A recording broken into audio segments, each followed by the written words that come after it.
जय हिंद। स्वागत है आपका आपके अपने study YouTube channel experiment competitive classes में। इस प्लेटफॉर्म पे आपको जीके जीएस से related basic to advance level की तैयारियां कराई जाती है, तो आप जुड़े रहिए हमारे साथ और दोस्तों में भी थोड़ा सा शेयर करते रहिए। चलिए, हम लोग पढ़ रहे थे फिजिक्स में लाइट पढ़ रहे थे और लाइट चैप्टर में आपको हम लेंस तक पढ़ा दिए थे। लेंस में आपको उत्तल लेंस, अवतल लेंस और उत्तल लेंस में बने प्रतिबिंब, अवतल लेंस में बने प्रतिबिंब और उत्तल लेंस का उपयोग और अवतल लेंस का उपयोग, यहाँ तक हम लोग पढ़ चुके थे। उससे आगे आज हम लोग पढ़ेंगे टोटल इंटरनल रिफ्लेक्शन, लेकिन उससे पहले हम लोग पढ़ेंगे एक छोटा सा टॉपिक है पावर ऑफ लेंस। इसको पढ़ लेते हैं, नहीं तो ये छूट ही जाएगा। इसको पहले हम लोग पढ़ लेते हैं, पावर ऑफ लेंस यानी लेंस की क्षमता। इसको आज हम लोग पढ़ेंगे। देखिए, पावर ऑफ लेंस जो है ना, इसको P द्वारा डिनोट किया जाता है। इसका जो मात्रक होता है वह डायऑप्टर होता है। इसका मात्रक जो होता है डायऑप्टर होता है, जिसको बड़ा D द्वारा डिनोट किया जाता है। डायऑप्टर को बड़ा D द्वारा डिनोट किया जाता है। तो देखिए, लेंस की क्षमता कहते किसको है, तो इतना बात समझिए शॉर्टकट में। आपको आईएससी के एग्जाम नहीं लेना है कि आपको प्रूफ करके दिखाना पड़ेगा, तो सरल भाषा में समझिए कि पावर ऑफ लेंस का मतलब क्या होता है। लेंस की क्षमता का मतलब ये होता है, फोकस दूरी के व्युत्क्रम को हम लोग लेंस की क्षमता बोलते हैं, फोकस दूरी के उल्टा को लेंस की क्षमता बोलते हैं। अब फोकस दूरी कहीं भूल गए होंगे लोग, तो आपको याद दिलाते हैं। यह मेरा मान लीजिए कि उत्तल लेंस है, ये हमारा प्रधान अक्ष है। यहाँ से कोई किरण हम ऐसे इस पे छोड़ रहे हैं, यहाँ से कोई किरण ऐसे छोड़ रहे हैं, तो कुछ ऐसे जाके ये प्रधान अक्ष पे मिलेगा, तो इसको हम लोग फोकस बिंदु बोलते हैं। यहाँ पोल हो गया, तो पोल और फोकस बिंदु के बीच को दूरी को हम लोग फोकस दूरी कहते हैं, जिसको छोटा f द्वारा डिनोट किया जाता है। इतना बात तो हम आपको बता दिए थे लेंस में ही। तो यही हम बात यहाँ बताने वाले हैं कि पावर ऑफ लेंस कहते हैं, तो उसको कहते हैं हम फोकस दूरी के व्युत्क्रम को ही पावर ऑफ लेंस कहते हैं। यानी P बराबर हमारा होता है 1/f। पावर ऑफ लेंस बराबर फोकस दूरी का व्युत्क्रम। लेकिन यह f हमेशा होना चाहिए मीटर में, सेंटीमीटर में नहीं होना चाहिए। सेंटीमीटर में नहीं होना चाहिए। अगर कहीं सेंटीमीटर में दे दे तो वहाँ हम लोग ये फार्मूला का यूज करेंगे, P बराबर 100/f, क्योंकि हम लोग जानते हैं कि 100 सेंटीमीटर बराबर 1 मीटर होता है, 1 मीटर में 100 सेंटीमीटर होता है। जहाँ मीटर हो वहाँ ये फार्मूला का यूज करेंगे, जहाँ सेंटीमीटर दे दिया हो वहाँ 100/f का यूज करेंगे। जैसे इस पे हम लोग एक क्वेश्चन लेते हैं कि अगर कहे कि किसी लेंस का फोकस दूरी 10 सेंटीमीटर है, तो उसका पावर कितना होगा। तो पावर इसका 100 हम लोग क्या कर देंगे, 10 कर देंगे, और यह कट गया तो 10 डायऑप्टर इसका पावर आ गया। चलिए, इतना बात को तो समझ गए आप। अब इसमें थोड़ा सा हम लोग चिन्ह के बारे में समझ लें, छोटा सा टॉपिक है। अब देखिए, हम आपको बताए थे कि उत्तल लेंस का फोकस दूरी जो होता है वो धनात्मक होता है। उत्तल लेंस का जो फोकस दूरी होता है वो धनात्मक होता है, क्योंकि अगर ये उत्तल लेंस हमारा है, ये कोई उत्तल लेंस है, इस पे हम लोग प्रकाश की किरण ऐसे छोड़ रहे हैं, तो यह क्या करता है, प्रकाश की किरणों को सेपरेट करता है, उसको कंप्रेस करता है, कन्वर्ज करता है, एक दूसरे पर मर्ज करता है, और यहाँ जाके ये ऐसे बनता है। तो यहाँ जो होगा ये हमारा फोकस बिंदु होगा, और ये पोल हो गया, और इसके बीच की दूरी को फोकस दूरी कहते हैं। फोकस दूरी हमारा इधर बन रहा है, ये हमारा वाई एक्सिस है। वाई एक्सिस से इधर वाले पर्सन को हम लोग प्लस बोलते हैं और इधर वाले पर्सन को माइनस बोलते हैं। तो ये उत्तल लेंस में हमेशा क्या होता है, उत्तल लेंस में ये चीज बता दिया गया था, यहाँ हम सिर्फ ये कर रहे हैं रिवीजन। उत्तल लेंस में फोकस दूरी पॉजिटिव होता है और अवतल लेंस में फोकस दूरी निगेटिव होता है। इसका उपयोग है, इसलिए हम यहाँ ये बता रहे हैं निगेटिव होता है। इतना बात को आपको पहले भी बता दिया गया था और अब भी बता दिए हम। अवतल लेंस का फोकस दूरी निगेटिव और उत्तल लेंस का फोकस दूरी पॉजिटिव होता है। तो देखिए, अब इसको यहाँ क्या यूज है, तो जिस लेंस का फोकस दूरी अगर पॉजिटिव हो तो उसका पावर भी पॉजिटिव, और जिस लेंस का फोकस दूरी निगेटिव तो उसका पावर भी निगेटिव। बस इतना ही समझिए कि जिस लेंस का फोकस दूरी पॉजिटिव उसका पावर भी पॉजिटिव, और जिस लेंस का फोकस दूरी निगेटिव उसका पावर भी निगेटिव। चलिए, हम क्वेश्चन लेके देखते हैं। जैसे हम एग्जांपल में ले लेते हैं कि यदि किसी लेंस का पावर दे दिया हो -2 डायऑप्टर, तो फोकस दूरी क्या होगा।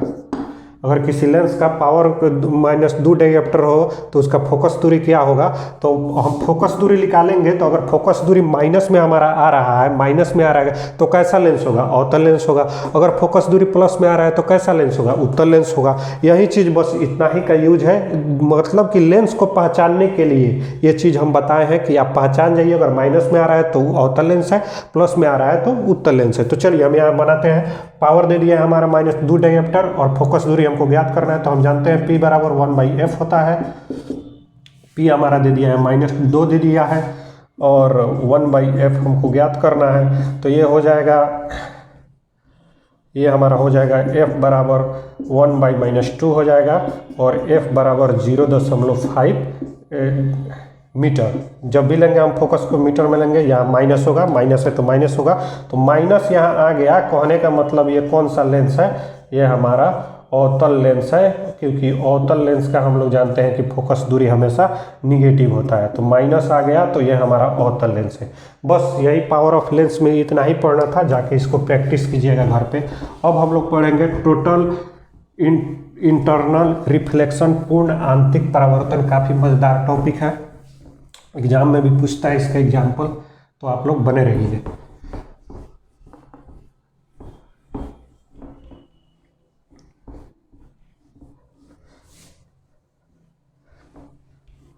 चलिए हम लोग शुरू करते हैं पूर्ण आंतरिक परावर्तन।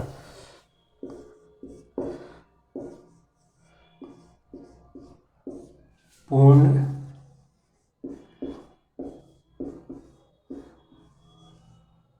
आंतरिक परावर्तन, टोटल इंटरनल रिफ्लेक्शन। चलिए अब हम लोग पढ़ेंगे पूर्ण आंतरिक परावर्तन, टोटल इंटरनल रिफ्लेक्शन। आपको रिफ्लेक्शन हम पढ़ाए थे, क्या पढ़ाए थे कि जब प्रकाश की किरण किसी सतह से टकराकर पुनः उसी माध्यम में वापस लौट आए तो उसे परावर्तन कहते हैं। जैसे यह बल्ब का लाइट इस पे आ रहा है और यह जो है हमारा माध्यम है, हवा है, हवा के माध्यम के द्वारा यहाँ आ रहा है। तो यह हवा के द्वारा आ रहा है, इस बोर्ड से टकरा कर और हमारे आंखों तक पहुँच रहा है, या फिर उसी माध्यम में वापस लौट जा रहा है, फिर हवा में ही लौट जा रहा है। तो यह हमारा परावर्तन हुआ। लेकिन पूर्ण आंतरिक परावर्तन ऐसा नहीं है। पूर्ण आंतरिक परावर्तन का मतलब ये होता है कि दूसरा माध्यम अवेलेबल है लेकिन दूसरे माध्यम में वो जाएगा नहीं। जैसे ये हवा है और मान लीजिए कि हवा है और ये विरल माध्यम हो गया हवा, और एक सघन माध्यम है पानी। तो अगर पानी से हम किसी किरण को छोड़ रहे हैं हवा में, तो किस किरण को हवा में छोड़ रहे हैं तो वो हवा में न जाके पानी में ही पुनः वापस लौट आए, यानी पुनः वापस लौट आए, उसे हम पूर्ण आंतरिक परावर्तन कहते हैं। माध्यम अवेलेबल रहते हुए भी प्रकाश की किरण पुनः उसी माध्यम में वापस लौट आए, उसे हम पूर्ण आंतरिक परावर्तन कहते हैं। लेकिन इसका एक कंडीशन है, यह जब भी होता है सघन माध्यम से विरल माध्यम में ही होता है, विरल से सघन में कभी नहीं होता है। इसको आगे हम बताएंगे कि ऐसा क्यों होता है। यानी कहने का मतलब है कि सघन माध्यम से किसी प्रकाश की किरण को हम छोड़ेंगे और इधर कोई विरल माध्यम है, तभी यह प्रकाश की किरण फिर अपने माध्यम सघन माध्यम में वापस लौट के आ जाएगा, तब इसको प्रकाश का परावर्तन हम पूर्ण आंतरिक परावर्तन हम कहेंगे। यानी जब भी पूर्ण आंतरिक परावर्तन होगा तो सघन और सघन से विरल में जाने पर होगा, न कि विरल से सघन में आने पर होगा। अब चलिए इसको प्रैक्टिकली हम समझते हैं। इतना तो बात को समझ गए कि पूर्ण आंतरिक परावर्तन कहते किसको है, कि मतलब माध्यम रहते हुए भी प्रकाश जो है पुनः अपने माध्यम में लौट आए, उसे हम कहते हैं पूर्ण आंतरिक परावर्तन। तो इसको हम प्रैक्टिकली समझते हैं। मान लीजिए हम इस बोर्ड को दो माध्यम में बांट दिए इस लाइन द्वारा, यह हमारा इस पे नॉर्मल हो गया। सब चीज़ तो बता दिए थे आप लोग को, कोई कन्फ्यूजन नहीं होना चाहिए। और ये हमारा हो गया सघन माध्यम, सघन और विरल माध्यम बहुत अच्छी तरह से हम बता दिए हैं। और ये हमारा हो गया विरल माध्यम, ये हमारा सघन माध्यम होगा। सघन माध्यम में मान लीजिए हम पानी ले रहे हैं, और विरल माध्यम हमारा हवा हो गया। जब भी हम माध्यम को कंपेयर करते हैं, दो माध्यमों को लेके ही कंपेयर करते हैं। देखिए हवा की अपेक्षा पानी ज़्यादा कंजेस्टेड है, इसका बॉन्डिंग ज़्यादा है, ज़्यादा नज़दीक में है, ज़्यादा ये घना है, तो यह सघन माध्यम होगा। अब देखिए, अभी जो हम बताए थे कि जब भी पूर्ण आंतरिक परावर्तन होगा वह सघन से विरल में ही होगा, न कि विरल से सघन में होगा। तो हम ऐसे एक प्रकाश की किरण को सघन से विरल में छोड़ रहे हैं। मान लीजिए हम यहाँ से एक प्रकाश की किरण को ऐसे छोड़े, तो इसको तो जाना चाहिए ऐसे, इस प्रकाश को किरण को ऐसे जाना चाहिए। और आप याद कीजिए, अपवर्तन में हम बताए थे, अपवर्तन में हम आपको बताए थे कि जब प्रकाश की किरण सघन माध्यम से विरल माध्यम में जाता है तो अभिलंब से दूर भागता है, अभिलंब से दूर भागता है। तो यह प्रकाश की किरण सघन माध्यम से विरल माध्यम में जा रहा है, तो इसको जाना चाहिए रियल में ऐसे, लेकिन यह सघन से विरल में जा रहा है, तो यह कुछ ऐसे अभिलंब से दूर भागा। अभिलंब से, ये हमारा अभिलंब है, इससे दूर भागा, ऐसे अभिलंब से दूर भागेगा, काहे कि यह सघन से विरल माध्यम में जा रहा है। ये हमारा जो होता है आपतन कोण होता है, इसको तो आप समझते हैं। ये जो हमारा होता है अपवर्तन कोण होता है, ये आपतन कोण होता है, ये हमारा अपवर्तन कोण होता है। अब यहाँ बात को ध्यान से समझिएगा। अब चलिए, अब क्या करते हैं, हम इस आपतन कोण को थोड़ा और बढ़ा के अपर प्रकाश की किरण को छोड़ते हैं। मान लीजिए यह आपतन कोण इतना था, अब इसको हम इतना बढ़ा दे रहे हैं, इतना था इसको बढ़ा दिए, इतना कर दिए। तो अब हम यहाँ से कोई प्रकाश की किरण को ऐसे छोड़ रहे हैं। तो जब हम यह आपतन कोण को इतना से बढ़ाकर इतना करके प्रकाश की किरण को छोड़ेंगे, तो मान लीजिए कि ये जो अब होगा अभिलंब, यहाँ पे जब था तो यह अभिलंब से ऐसे दूर भागा था, यहाँ आ गया था, तो यहाँ से इसको हम बढ़ा के भेज रहे हैं। तो मान लीजिए यह अभिलंब से ऐसे दूर भागा, अब ऐसे आ गया, यह अभिलंब से ऐसे दूर भागा। यानी अगर हम आपतन कोण को बढ़ाए हैं यहाँ पे, तो एक समय ऐसा आएगा आपतन कोण को बढ़ाते बढ़ाते कि ये अपवर्तन कोण 19 डिग्री का हो जाएगा, 90 डिग्री का हो जाएगा। हम जो ये आपतन कोण को बढ़ाएंगे तो एक समय ऐसा आएगा कि अपवर्तन कोण जो होगा 90 डिग्री का हो जाएगा। देखिए ना, यहाँ से ये किरण गया तो इसको जाना चाहिए ऐसे, लेकिन ये ऐसे भागा, अभिलंब से दूर भागा, तो हम आपतन कोण को बढ़ा दिए। अब यहाँ से इस किरण को छोड़े तो ऐसे था यह, तो अब यह अपवर्तन कोण हो तो बढ़ेगा, तो यह बढ़ा है जितना यह भी बढ़ेगा, बढ़ेगा ना। तो एक समय ऐसा आएगा कि यह अपवर्तन कोण हमारा 19 डिग्री का हो जाएगा। तो जिस आपतन कोण पर यह अपवर्तन कोण 19 डिग्री का हो जाए, इसे हम लोग बोलते हैं क्रिटिकल एंगल।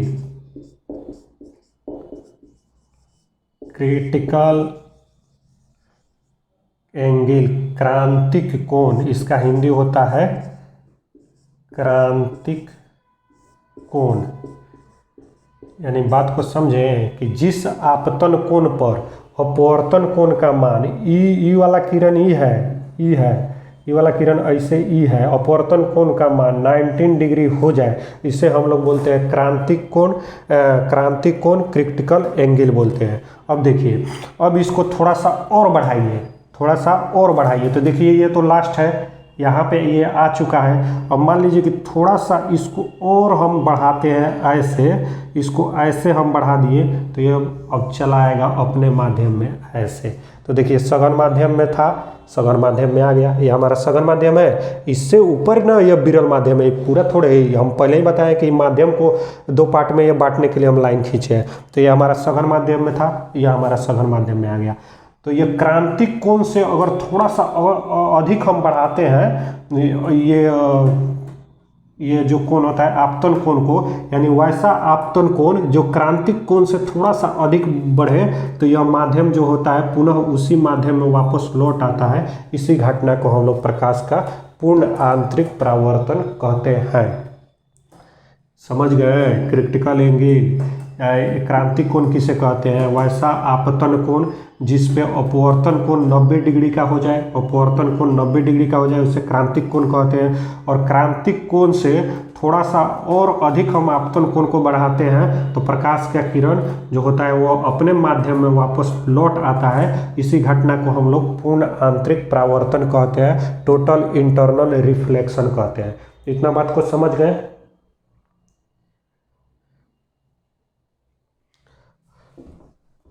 अब देखिए, ये समझ में आ गया, ये समझ में आना चाहिए, काफ़ी इम्पोर्टेंट है क्रांतिक कोण। और ये अब देखिए इसमें जो होता है एक नोट होता है कि अपवर्तनांक जितना ज़्यादा होगा, जिसका अपवर्तनांक जितना ज़्यादा होगा उसका क्रांतिक कोण उतना ही कम होगा। यानी हम बोले हैं कि अपवर्तनांक जितना ज़्यादा होगा उसका क्रांतिक कोण उतना ही कम होता है। जैसे हीरा का अपवर्तनांक 2.42 होता है तो उसका क्रांतिक कोण 24 डिग्री ही होता है, लगभग 24 डिग्री। तो अपवर्तनांक और क्रांतिक कोण में एक रिलेशन होता है। रिलेशन वह यह है कि साइन सी का मतलब क्रिटिकल एंगल, क्रांतिक कोण, क्रिटिकल एंगल, क्रिटिकल मतलब क्रिटिकल कंडीशन, यानी अति का अंत हो रहा है। तो वही तो था, अगर ये हमारा था ऐसे प्रकाश जा रहा था और ये हमारा अगर क्रिटिकल एंगल है, ये हमारा क्रिटिकल एंगल है, तो इसे थोड़ा सा बढ़ा दिए यानी अति का अब अंत हो गया तो प्रकाश अब अपने माध्यम में यह पुनः लौट आएगा। तो यही हमारा होता है क्रिटिकल एंगल। तो यह क्रिटिकल एंगल और अपवर्तनांक में एक रिलेशन होता है, साइन सी बराबर होता है 1/म्यू। म्यू का मतलब अपवर्तनांक होता है, यानी कहने का मतलब कि जिसका अपवर्तनांक ज़्यादा होगा क्रांतिक कोण का मान कम होगा, जिसका अपवर्तनांक कम होगा क्रांतिक कोण का मान ज़्यादा होगा। हीरा का अपवर्तनांक हम लोग जानते हैं, हीरा का अपवर्तनांक जो होता है 2.42 या 48 कहीं कहीं मिलता है। तो इसका क्रांतिक कोण जो होता है वह निकालिएगा तो 24 डिग्री के आसपास लगभग में आता है। इतना बात को समझ गए। अब देखिए, अब हम लोग एग्जाम्पल से समझते हैं पूर्ण आंतरिक परावर्तन को। पूर्ण आंतरिक परावर्तन का सबसे बेस्ट एग्जाम्पल आजकल गवर्नमेंट लॉन्च करने वाली है ऑप्टिकल फाइबर। दूरसंचार का नाम सुने, ऑप्टिकल फाइबर का नाम सुने होंगे।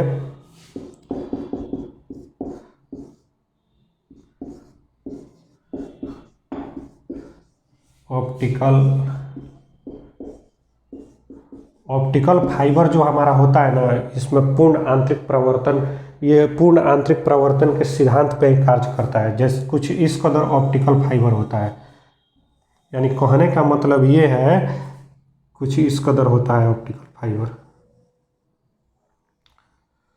कुछ इस कदर होता है। यानी यह जिस माध्यम से प्रकाश का रे जा रहा है पुनः उसी माध्यम में वापस लौट जा रहा है, पुनः उसी माध्यम में। अगर इसका कहने का मतलब ये है कि जितना वोल्टेज प्रकाश का यहाँ होगा उतना ही वोल्टेज आप यहाँ रहिए या कहीं रहिए उतना ही वोल्टेज आपको आउटपुट में भी मिलेगा। जितना वोल्टेज यहाँ रहेगा, जितना स्पीड से यहाँ आप रहेगा इनपुट में, उतना ही वोल्टेज से आउटपुट में भी मिलेगा। तो इसीलिए ऑप्टिकल फाइबर जो होता है पूर्ण आंतरिक परावर्तन के कार्य सिद्धांत पर कार्य करता है। तो अगर आपके घर और आपके एरिया में अगर ऑप्टिकल फाइबर लग जाए तो आपकी जो परेशानी है कि आपके मोबाइल में नेटवर्क नहीं रहता है, बरसात के दिन में आपका टीवी नहीं चलता है, तो वह दूर हो जाएगा। क्योंकि प्रकाश हमें एकदम जितना माध्यम से इनपुट होगा उतना ही माध्यम से मिलेगा, चाहे आंधी आ जाए तूफान आ जाए। कारण यह है कि प्रकाश जिस माध्यम से जा रहा है पुनः उसी माध्यम में लौट रहा है, माध्यम यहाँ चेंज नहीं हो रहा है। जब माध्यम चेंज नहीं होगा तो इसके ऊपर कोई इफेक्ट नहीं पड़ेगा। तो पहला आप एग्जाम्पल समझ गए कि ऑप्टिकल फाइबर जो होता है वह पूर्ण आंतरिक परावर्तन के सिद्धांत पर कार्य करता है। इंडोस्कोपी कराए हैं? कभी नहीं कराए हैं तो कभी डॉक्टर के पास करा लीजिएगा, पेट में बीमारी होगा तो इंडोस्कोपी होता है। इंडोस्कोपी में भी हमारा